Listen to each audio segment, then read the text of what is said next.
shirt with the same price as the ticket. Pretty good numbers. Yeah. Just because there is research to support it doesn't mean it's necessary for you. This is a balanced meal. This is a balanced meal. This is a balanced meal. It's a great way to put up guardrails again if things go sideways or whatever. All right, welcome back to Project Elevate. We took a little bit of a hiatus, but we are back and we hope to bring some fresh content your way. But as usual, let's go ahead and recap on some things. So what's been going on? I'm trying to think what we've been doing the past. How long have we been off from the podcast now? Like 4 weeks, probably? Almost a month, I think. Okay. Yeah, I think it's a month. Yep. So, anything new in your life other than? I'm trying to think. I went to that Mexican OT concert.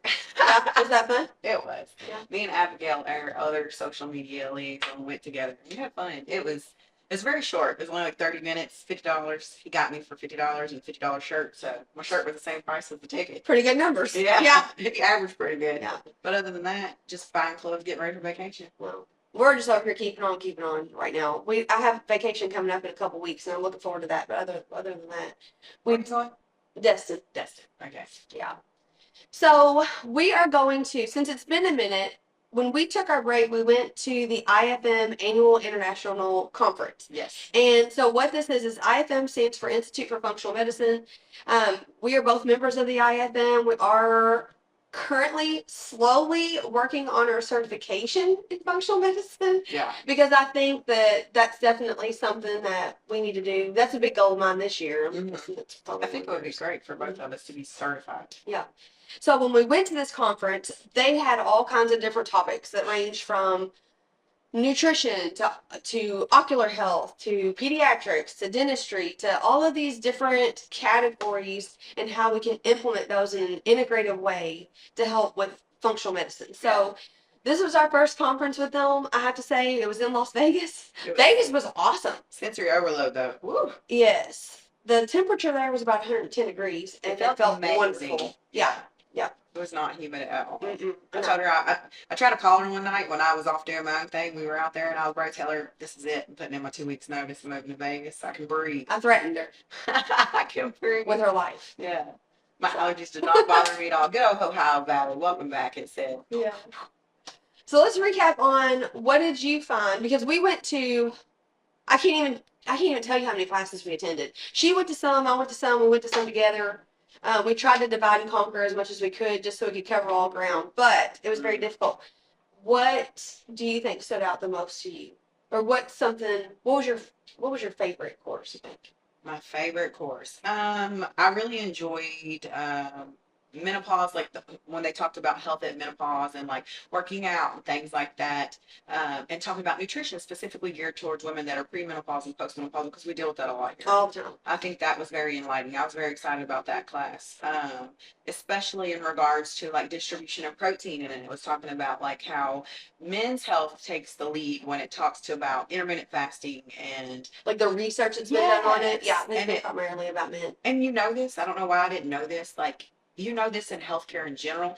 In general, healthcare is geared towards a man's symptoms. It's geared towards a man's anatomy. So for women to lead women's health research and show like how we differentiate even hormonally to how we should adapt to our fitness training and our nutrition was very interesting, because it's like even me, myself, and I forget this. Like just because there is research to support it doesn't mean it's necessary for you as an individual. And I thought that was cool.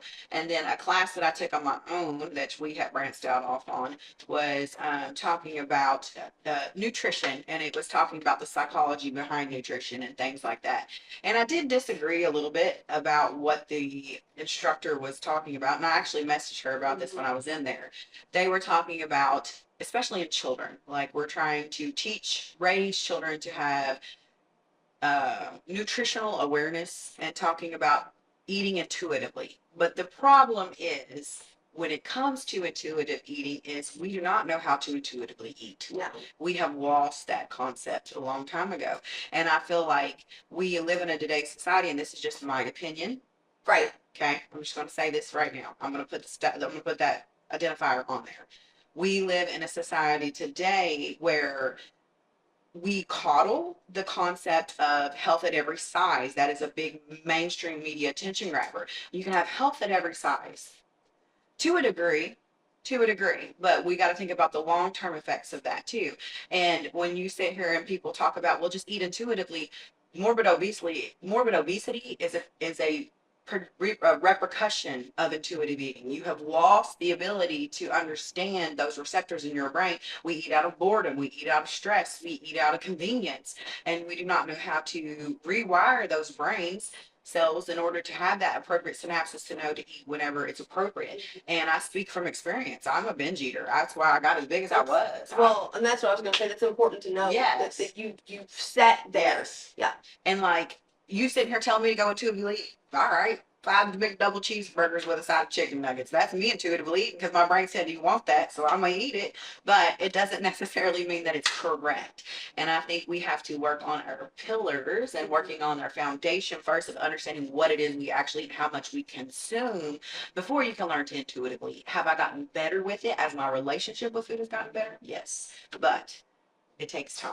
It's not something you can just fix in a day or just be like, today I'm going to intuitively eat, think you're going to lose 30 pounds. It just doesn't work like that. Yeah, when you don't know. I think, and this is where when we talk about tracking our food stuff, literally that's a tool, which Yes. on the next podcast we're going to talk about tools in our tool, but Yeah. but that is a tool that can be beneficial to help rewire that brain to say, okay, this is a balanced meal. This is a balanced meal. This is a balanced meal. It's not that you have to track your food for the rest of your life. It's a great way to put up guardrails again and things go sideways or whatever. But if you don't know that, if you don't know what a good structured meal is, you won't know until you track it and you see it. And then you develop those habits, and then maybe you could intuitively eat. Like I think at this point, you and I have been doing this long enough that I think I could intuitively eat throughout the day. I still track to keep myself in check, but I could intuitively eat if I needed to. My intuitive eating, though, comes from the concept of I understand its worth. Okay, that's a good point. I understand the value of the food that I'm eating. I understand what its caloric density is. I understand where its nutrition lies. And it's funny enough, I literally remember, I don't know why it's in my head like this. I remember after I had moved out of my mother's house and I had lost a lot of weight on my own, I had come home, she cooked dinner for me and my brother. We were celebrating something. I think it was either my birthday or somebody's birthday, and she had made spaghetti. My mother does not live with me no more. My mother does not feed me no more. And she made a plate appropriate to what she recalled. And I looked at this plate and I was like, holy macaroni. Like to her it was nothing because that's what she was used to and what she's accustomed to feeding me that portion. But when I'll go back and look at it, I'm like, this is enough for 2 people. This is enough for 3 people or something like that. And it's no fault of nobody else's, but it just shows you how oblivious I was before to how much I was eating. Because I would even go back for seconds. Like, yeah, I'd be stuffed and still eat. No, it's your normal. Yeah. Yeah. I want to circle back. You talked about the other class on the training and the nutrition for menopause. Yes. So what was your biggest takeaway from that? The 50 grams of protein for breakfast Yeah. and how it relates to cortisol. And I had actually asked her the other day to make sure I remembered it correctly. But I think too, and I'm not even going to pretend, I do use that to my advantage because we get associated to these hype trends. We get these flag words, these big, everything's a trend. Even cortisol spikes are a trend. Do they exist? Yes. But people get so honed in on these certain words that, okay, I'm going to use it to my advantage. Really? Okay. And what this teacher had talked, was it Dr. who, which one was I that? think it's Dr. Lyon. I think it was too. She had talked about in the morning, cortisol naturally wakes us up. Right. It starts our day. Most women and men, but we're talking about women specifically, wake up, drink a cup of coffee. You spike your cortisol even more. I'm guilty. Okay? I'm Guilty. I'm good. I am good about that one, if anything. Now, 50 grams of protein, I might not have been meeting, but I didn't do the cortisol spike. But you send yourself into an automatic fight or flight response. You're giving yourself that external stimuli through caffeine. Now, even though you might not be hungry internally, physically at a cellular rate, you have depleted all your glucose storage, all your sugar storages. Then you go into a trauma response by giving yourself coffee, caffeine, anything like that. A false sense of energy. False sense of energy. You have nothing to bind to calm that inflammation down, to calm you down, to have you the nutrition that you need to get through the day. So most women start with coffee, take off on their day. 11, 12, 1 o'clock comes, they finally nibble nabble on a little something. Again, we're driving our metabolic rate down because your body's thinking starvation mode. We're just in fight or flight mode, starvation mode. We've had this cortisol spike and it causes us to put on weight. And really, truly, the research showed if you eat 50 grams of protein in the morning prior to your morning coffee, your morning caffeinated beverages, or whatever it may be, you decrease that cortisol like risk or that peak that occurs, and you adequately feed and like give yourself the nutrition it needs. And over time, she actually had a bar graph that showed like how people lost weight, and then she showed other ways, like if you're adding in just Pilates or mindful meditation, yoga, like simple physical activities on top of this protein too. She went on further with that, was just like the amount of weight loss that would occur. And I do prioritize food before my energy drinks. I am addicted to them. It's just more of a flavor preference, but I have been trying to work on attaining like anywhere from, I've been hitting about 40 to 50 grams of protein for breakfast. For breakfast. And it has helped with my satiety for the rest of the day. And I do not feel as anxious when I go to drink my caffeine, because if I'm only drinking caffeine and I'm not drinking nothing else and I go to do something, I'll notice my hands are like, blah, blah, blah, blah. Absolutely. Yeah, I'm right there with you. Which I think for breakfast, I've always been a breakfast eater, because the second my feet hit the floor, I'm thinking hungry. breakfast and coffee, like Me too. right away. But I did get into a bad habit there for a while. And I was like, oh, I'm gonna drink me a cup of coffee and have me a slow morning. But I know I'm setting myself up for later. I'm gonna have that crash and it feel like garbage. Yeah. So As soon as I open my eyes, my mouth opens. yeah, no, me too.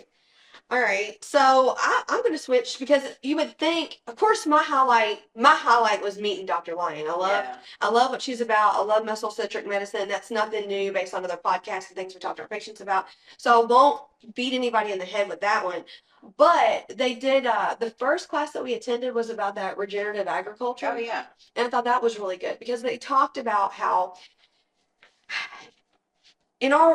we talk about eating the rainbow and get nutrient dense foods and all that stuff, but the reality of it is the foods that we're eating now are so very, they're lacking in nutrient density because of the way that we farm. So we're very industrialized, and what they're trying to say is if we can make it more, instead of being industrialized, which involves like stripping the soil, planting the same crop over and over again, taking animals out of the pastures and letting them kind of basically defecate and give nitrogen to the soil and all that stuff. What we need to do is allow some of those things to come back, plant different crops, use cover crops to protect the soil. It reminded me that Earth, the way it's designed, believe it or not, will regenerate itself. We really just need to get out of the way, honestly.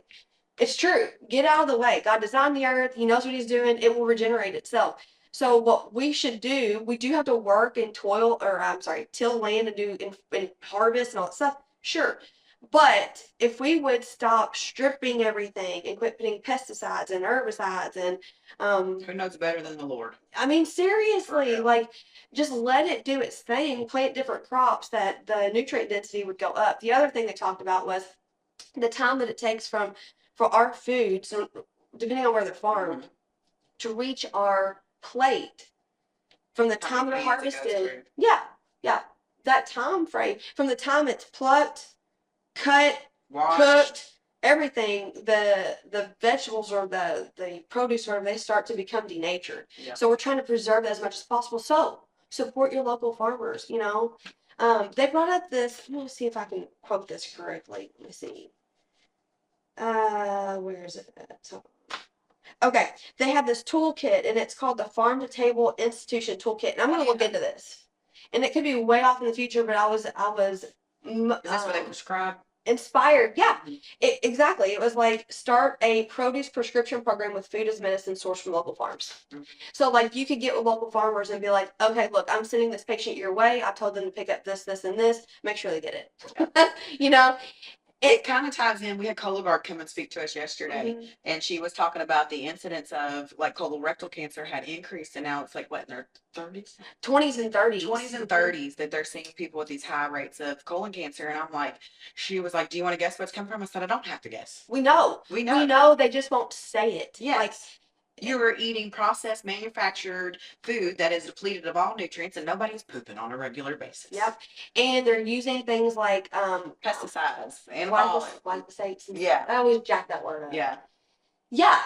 And even here, and not that we hone in on cancer, because we know that cardiovascular disease is still the leading cause of death in worldwide, but cancer is a reality. And so if we can mitigate some of this, why wouldn't we? But they're not going to say that to you. They're not going to. I thought it was cool too, because to tie into that, we went to the Sphere in Las Vegas. Yeah.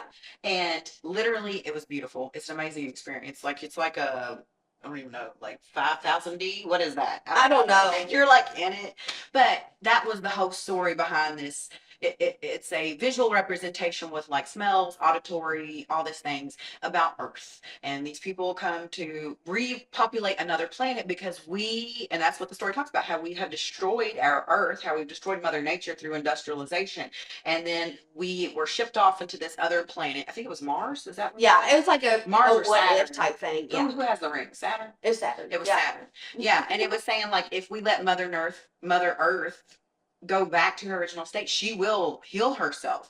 And that's what we have done. I mean, it's a what if situation, but is it really a what if situation? Because we are overpopulated. People are homeless. Everything's manufactured, everything's processed. Farmlands are no longer, like, they're almost extinct to that extent. Well, actually, I made another note here. It says we are losing 30 soccer fields of soil every minute due to intensive farming practices. Exactly. So, yeah. And the soil that we are getting our produce and things through represents that microbiome there represents the microbiome in our gut, and we'll talk about the importance of gut health too, for overall health. So, I don't know. I was like, so this is me just being a dreamer. I don't even know if I should say this out loud. Why not? Let's speak it to existence. All right. So I think it would be cool if we had a community farm or greenhouse where people come in. We help them grow things, and then we had a community kitchen where we could come together and use the things that we grew to meal prep. Like, how cool would that be? Mm-hmm. That would be nice. There's places to do that. There's places to do that. And it's not only, it's like we're teaching each other how to eat, but also it's community. Like, it's like, it's the way we should be, right? I like it. So anyway, I have my eyeballs on something right now, but I don't know if it's going to happen. We'll see. Lord. I don't know. There's going to be a greenhouse out here in the parking lot. Start small. Find another parking space, guys. We already got limited ones. The greenhouse has to come first. No, I'm just kidding. Yeah. All right. All right. Anything else on that one? Those are my two. There was so much there. It was a wonderful experience. Will you go back next year? Yeah. I think I would go too. Yeah. I definitely go. I gotta get my brain right. Sit in an airplane like this. Yeah. I'm ready. We won't have to take a 5-hour trip the other direction and then come back next time. I know, yeah. Weather delay is set us apart. Yeah. All right. Well, I guess that's all we have for this episode. Next up is tools in your toolkit. So, man, get ready. Be ready for that one. We'll catch you next time. Bye.